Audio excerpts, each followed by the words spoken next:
Hey, welcome back to No Hype Beer Reviews. Unless it's your first time, then please consider subscribing. If you do, hit that notification bell, get updates.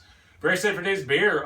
It is Cellar Saturday, where I'm trying to drink down this cellar somewhat. So I devote Saturday beer reviews to drinking one of these guys. Was definitely in the mood for a barley wine, and there's been a couple requests. I will be definitely doing some requests people have made. Unfortunately, I just was in the mood for a barley wine, so I promise I will get to them. This is Sucaba, Abacus backwards is technically what it is, from Firestone Walker. It's a barrel-aged barley wine from 2013. It's the oldest one I have. I have a 13, 14, 15, 16, and 18. So yeah, I just kept it simple. What was the oldest one I had, which kind of made the most sense. The first one of these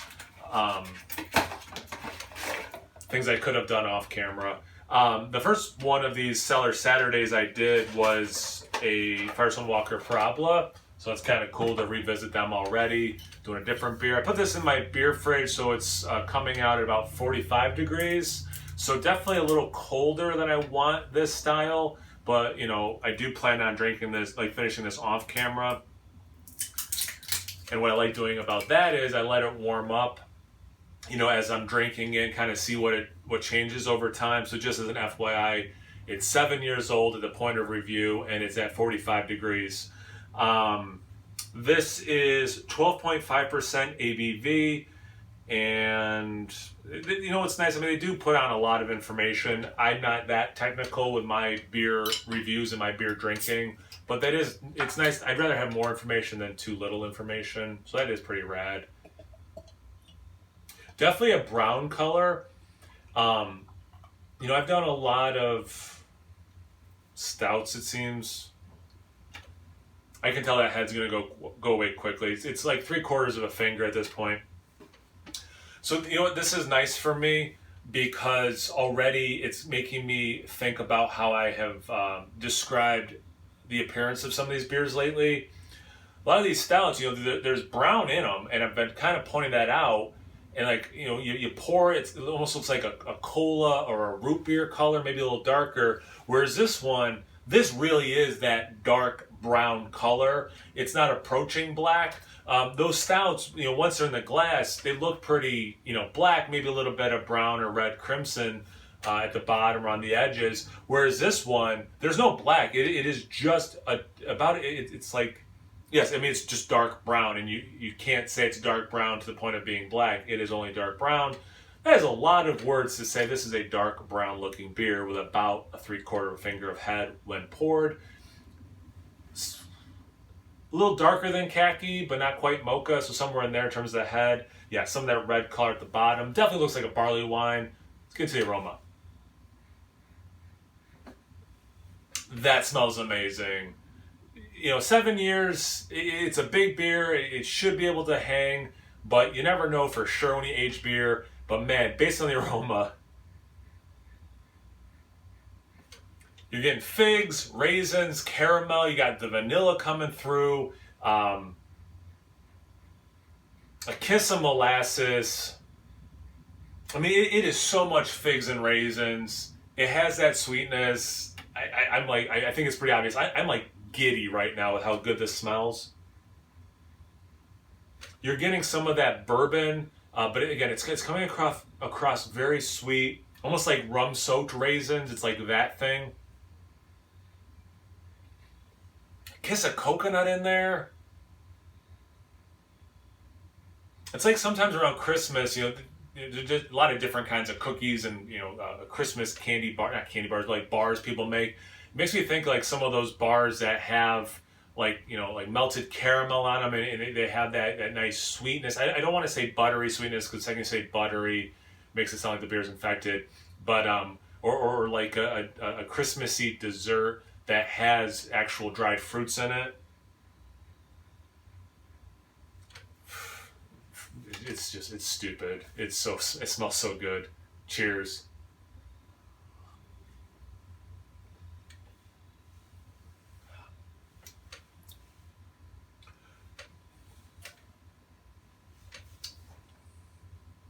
I'm glad I mentioned the temperature.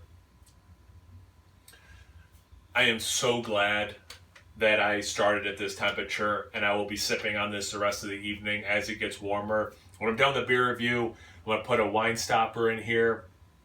I'm just going to let it sit on the counter while I make and eat dinner, and then and I finish this pour of it, and then come back to it after dinner, and because I can already like this.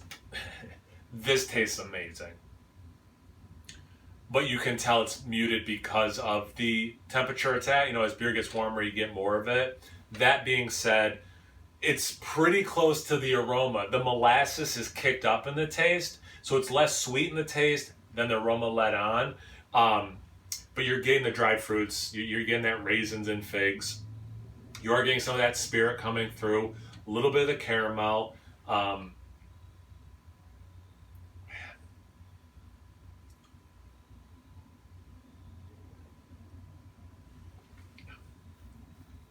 Yeah, definitely. Actually, no, not, I shouldn't even say a little bit of caramel. You're getting that caramel. You're getting that coconut. Some nice oak tannins. So you're getting the actual barrel. You're getting some of the spirit. If I was doing this blind, I'd probably guess it was bourbon, but kind of like the aroma. That rum soaked taste.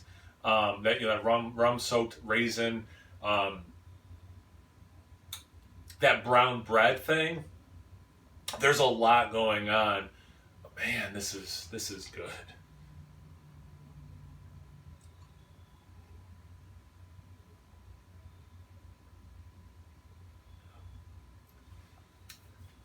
It's that English barley wine style, and it's up there with some of the best I've had. The aftertaste, as I'm talking, it's a little dry. It's heavy on that residual molasses flavor. Some of the oak tannins still lingering. A little bit of vanilla.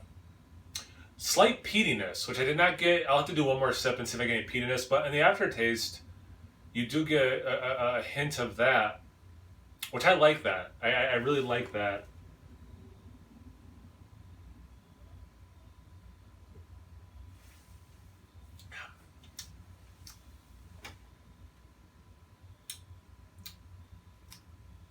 Perhaps a kiss of that taste. I'm going to go out on a limb and say, as this warms, I'm going to get a little bit more of that peaty thing in the taste than just the aftertaste. These flavors are working well together. It's cool because it's individual flavors, but the time has rounded them out and incorporated them together, which is really rad. I mean, I think it's pretty clear that this beer is awesome. It has aged well in 7 years. I like these beers fresh. But the 7 years has really melded this together in a very nice way. I can't say it's better than fresh, because again, I like these beers fresh, but I can certainly say it has not become a worse beer. It's at the very least, it's as good as it ever was drinking. I'm not getting the alcohol. Again, part of that could be the aging. Some of that could be the temperature I'm drinking it at. A little bit of warmth in the chest, but nothing on the palate, no burning sensation, no straight alcohol taste. I'm very happy right now. I'm very happy with this choice. This is what I was in the mood for, and this delivered. This could have been a big disappointment because I was so in the mood for a barley wine. Great beer, has aged beautifully. Thank you guys for watching. I really appreciate it. It seems like people are getting into these Cellar Saturday reviews. Again, I've had a couple requests for things. So I'll definitely be getting to those. I've had a couple people reach out, like, you've inspired me to drink down my cellar a little bit. If you're one of those people, what have you been drinking? Like, what vintage, what beers? Like, I would love to get those conversations going. It's the coolest part of doing these. So definitely put in the comment section below. Check me out on Instagram and on Tapped. It's No Hype Beer Reviews at both those places. So please like, comment, subscribe, and most importantly, enjoy. Cheers.